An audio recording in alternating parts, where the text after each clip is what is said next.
La ilaha illallah, la ilaha illallah, la ilaha illallah, la ilaha illallah. Assalamualaikum warahmatullahi ta'ala wabarakatuh. Alhamdulillahi rabbil alamin. Allahumma salli wa sallim ala sayyidina Muhammadin nuri kasari wa midada karjari wajma'na bihi fi kulli atwari wa ala alihi wa ashabihi wa sallim ajma'in, amma ba'du. Alhamdulillah, puji syukur kehadirat Allah Subhanahu wa ta'ala yang sampai detik ini dan pada saat ini, di waktu yang penuh berkah dan mubarakah insyaallah, dalam pertemuan yang insyaallah diridhai oleh Allah, kita bersyukur karena kita masih sama-sama diberikan oleh Allah kehidupan yang dimana kehidupan ini adalah modal terbaik yang kita miliki bersama-sama. Makanya kita bersyukur kepada Allah Subhanahu wa ta'ala. Dalam pertemuan ini kita diizinkan oleh Allah dalam keadaan sehat walafiat, dalam keadaan yang penuh dengan himmah dan semangat untuk menghadapi kehidupan yang dimana kehidupan ini akan terus berjalan, dan perjalanan hidup ini akan menjadi sejarah di dalam kehidupan kita, yang dimana sejarah itu akan dibaca oleh generasi setelah kita. Makanya kita bersyukur kepada Allah Subhanahu wa ta'ala, kita masih bisa untuk mencetak sejarah-sejarah dalam kehidupan kita. Sholawat serta salam tidak lupa kita haturkan kepada junjungan kita Nabi besar Muhammad sallallahu alaihi wasallam, Nabi akhir zaman, Nabi yang dimana beliau adalah penutup para nabi. Beliau adalah kekasih Allah yang apabila kita bersolawat kepadanya satu kali, apa kata Nabi? Man shalla alayya sholatan sallallahu alaihi asyarah. Barang siapa yang bersolawat kepadaku satu kali, maka Allah akan bersolawat kepada orang yang bersolawat kepada Nabi sebanyak 10 kali. Maknanya apa? Solawat Allah kepada orang yang bersolawat kepada Nabi adalah ampunan dan maghfirah, adalah pertolongan dan rahmat. Semakin banyak kita bersolawat, maka semakin banyak ampunan Allah yang Allah akan ampuni dari semua kesalahan-kesalahan kita. Para hadirin jamaah yang dimuliakan oleh Allah Subhanahu wa ta'ala, yaitu kawan-kawan, saudara seiman yang dimana kita sekarang beda tempat. Pertemuan ini walaupun hanya melalui video, tetapi mudah-mudahan membawa keberkahan. Kawan-kawan sahabat, ketahuilah yang kalian mungkin berada di lapas atau di Masjid At-Taubah, sebagaimana namanya, yaitu At-Taubah. Apa makna At-Taubah? Adalah taubat. Apa itu taubat? Kembali kepada Allah Subhanahu wa ta'ala dari semua kekeliruan dan dari semua kesalahan. Kembali lagi ke persoalan ini, menyambung daripada hadis tadi dan daripada tempat Masjid At-Taubah dan daripada kita manusia yang dhaif dan hina ini. Makanya kawan, teman, sahabat dimanapun berada, kita tentunya yang berada di lapas, kawan yang berada di Masjid At-Taubah, dalam menghadapi kehidupan ini tidak ada manusia yang bisa terlepas dari kehilafan dan kesalahan. Itu sudah pasti. Siapapun kita, bagaimanapun kita, kata Nabi, kullu bani Adam khatta'un wa khairul khatta'ina at-tawwabun. Semua anak Adam itu tidak terlepas dari kesalahan. Baik itu kiai, baik itu ustadz, baik itu petani, baik itu pedagang, baik itu nelayan, dan apapun profesi di dalam kehidupan kita, kita yang namanya anak Adam tidak akan terlepas dari kesalahan-kesalahan itu semua. Tetapi apa kata Nabi? Dan sebaik-baik kesalahan orang yang salah adalah orang yang mau bertaubat kembali kepada Allah Subhanahu wa taala. Jadi bukan orang yang baik itu yang tidak pernah salah. Bukan orang yang baik itu orang yang senantiasa dalam kebenaran. Bukan orang yang baik itu yang tidak pernah terjerumus kehinaan, terjerumus maksiat, dosa dan lain-lainnya. Tetapi orang yang baik adalah orang yang apabila terjerumus dari kesalahan, dia mampu bangkit kepada Allah Subhanahu wa taala, menyesal terhadap apa yang telah dia perbuat. Itulah orang yang terbaik. Kenapa sebabnya? Karena tidak mudah untuk bangkit dari kesalahan. Mungkin semua kita bisa melakukan kebaikan, semua kita bisa melakukan sedekah, semua kita bisa melakukan sholat malam, tahajud, membaca Al-Quran. Semua kita mungkin bisa melakukan ibadah-ibadah ritual lainnya yang diperintahkan oleh Allah Subhanahu wa taala walaupun dengan sangat berat.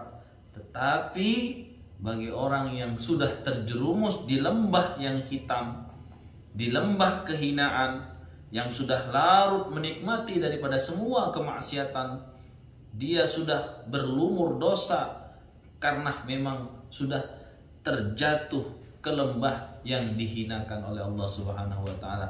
Orang yang bangkit dari lembah itu tidaklah gampang dan bukan perkara yang sangat mudah. Kenapa sebabnya? Karena membutuhkan keyakinan, membutuhkan semangat, membutuhkan tekad bulat untuk benar-benar meninggalkan kegelapan, meninggalkan kemaksiatan, meninggalkan kehinaan, meninggalkan perbuatan dosa yang telah lama dikerjakannya. Makanya Allah banyak sekali mengatakan di dalam Al-Quran, berfirman bahwa innallaha yuhibbut tawwabin. Allah itu sangat senang kepada siapa? Apakah mereka yang rajin sholat? Ya, bisa. Apakah mereka yang rajin puasa Senin Kamis? Bisa. Apakah mereka yang rajin sedekah? Bisa. Tetapi Allah sangat senang lagi kepada mereka apabila terjerumus di dalam kesalahan, dia bangkit lagi, terjerumus lagi, bangkit lagi, terjerumus lagi, bangkit lagi. Kenapa sebabnya? Kenapa Allah sangat senang kepada orang seperti itu? Karena itu menandakan bahwa dia sadar, dia merasa dirinya hina, dan dari itulah akan menutup jalan kesombongan, yang dimana kesombongan itu adalah jalan yang memang diangan-angankan oleh iblis laknatullah alaih. Para jamaah, kawan sahabat dimanapun berada, khususnya di lapas, di Masjid At-Taubah, Allah sangat senang terhadap orang yang mengakui kesalahan. Allah senang memang terhadap orang yang berbuat baik, tapi Allah jauh lebih senang terhadap mereka yang tidak putus asa terhadap Allah Subhanahu wa taala. Lebih-lebih di bulan Sya'ban ini, lebih-lebih di bulan yang penuh maghfirah, keampunan ini, untuk memasuki bulan Ramadan, mari kita gunakan kesempatan ini, gunakan umur yang masih tersisa ini untuk memperbaiki sejarah di dalam kehidupan kita. Ingat, hidup kita adalah sejarah yang akan dibaca oleh generasi kita selanjutnya. Baik buruknya cerita dalam kehidupan kita tergantung bagaimana kita mau membuat cerita kita. Jika kita ingin anak keturunan kita membaca sejarah kita yang baik-baik, maka buatlah sejarah dalam kehidupan kita sebaik-baiknya. Jangan pernah minder dan malu terhadap apa yang telah kita perbuat dengan dosa-dosa masa lalu. Sebagaimana Nabi Adam pernah melakukan maksiat, walaupun para ulama tidak mengatakan itu suatu maksiat, karena Nabi adalah maksum yang dijaga oleh Allah. Nabi Adam pernah melakukan kesalahan, tapi kesalahannya beda dengan kita. Dan jangan pernah minder untuk bangkit dari semua kesalahan. Justru akan betapa nambah nikmat dan indahnya cerita itu apabila kita poles cerita yang lama, yang dimana cerita lama, cerita kelam, cerita penuh dosa, cerita penuh kemaksiatan, kita poles akhir dari kehidupan kita dengan kebaikan-kebaikan. Betapa kita sangat senang menonton film di mana apabila film itu diawali dengan kejahatan, diawali dengan kehinaan, diawali dengan perkara-perkara yang dilarang oleh Allah. Akhir daripada film itu ditutup dengan perkara yang diridhoi oleh Allah. Betapa indahnya film tersebut. Maka kita yang masih hidup tidak tutup kemungkinan masih bisa untuk memperbarui, masih bisa untuk mengedit film kita. Buatlah cerita dalam kehidupan kita sebaik-baiknya agar supaya anak keturunan kita membaca cerita kita dengan lega, dengan senang dan bangga memiliki seorang ayah, memiliki seorang anak, memiliki seorang paman, memiliki seorang saudara yang dimana dia bangga mengaku, aku adalah anaknya, aku adalah ponakannya, aku adalah saudaranya. Dia tidak segan-segan mengakui kita. Kenapa sebabnya? Karena kita membuat cerita kita dengan sebaik-baiknya. Maka daripada itu, di video singkat ini saya mengajak khususnya kepada saya pribadi untuk mari sama-sama kita bertaubat kepada Allah Subhanahu wa taala. Jangan pernah malas, jangan pernah kita untuk tidak mau kembali kepada Allah. Jangan pernah merasa diri kita ini sudah tidak layak. Karena apa kata Allah? Ana inda dhonni abdi bi, saya tergantung prasangkaku, prasangka hambaku terhadapku. Kalau engkau mengatakan aku tidak bisa mengampuni, ya sudah, aku tidak ampuni.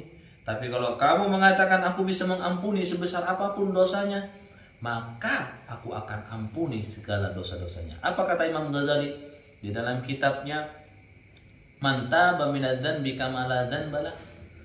Di dalam kitabnya beliau menyampaikan suatu hadis yang kata beliau, Man taba minadz-dzanbi kama la dzanba lah. Barang siapa yang bertobat dari semua dosa-dosanya, maka sama halnya dia tidak memiliki dosa apa-apa. Ketika dia meninggal dalam keadaan dia bertobat kepada Allah, dia dibangkitkan oleh Allah dalam keadaan dia bersih tanpa noda sedikit pun. Alangkah indahnya yang dimana itu yanlah kita harapkan dan kita angan-angankan. Makanya jamaah yang dimuliakan oleh Allah Subhanahu wa taala, karena video singkat ini, karena pertemuan ini tidak bisa untuk panjang lebar, jadi Al-Fakir mohon maaf, dan kita semua mudah-mudahan dalam lindungan Allah, dan mudah-mudahan semua kita dalam pertolongan Allah, sehingga kita semua mendapat ampunan. Masuk dalam Ramadan kita sudah bersih tanpa noda, bersih, tidak ada tersisa sedikit pun dari dosa-dosa yang kita lakukan. Dan insya Allah mudah-mudahan Allah anugerahkan kekuatan untuk kita istiqomah ke depannya, kita bisa lebih baik dari sebelum-sebelumnya. Amin amin ya rabbal alamin. Wallahu musta'an. Wassalamualaikum warahmatullahi taala wabarakatuh. La ilaha illallah.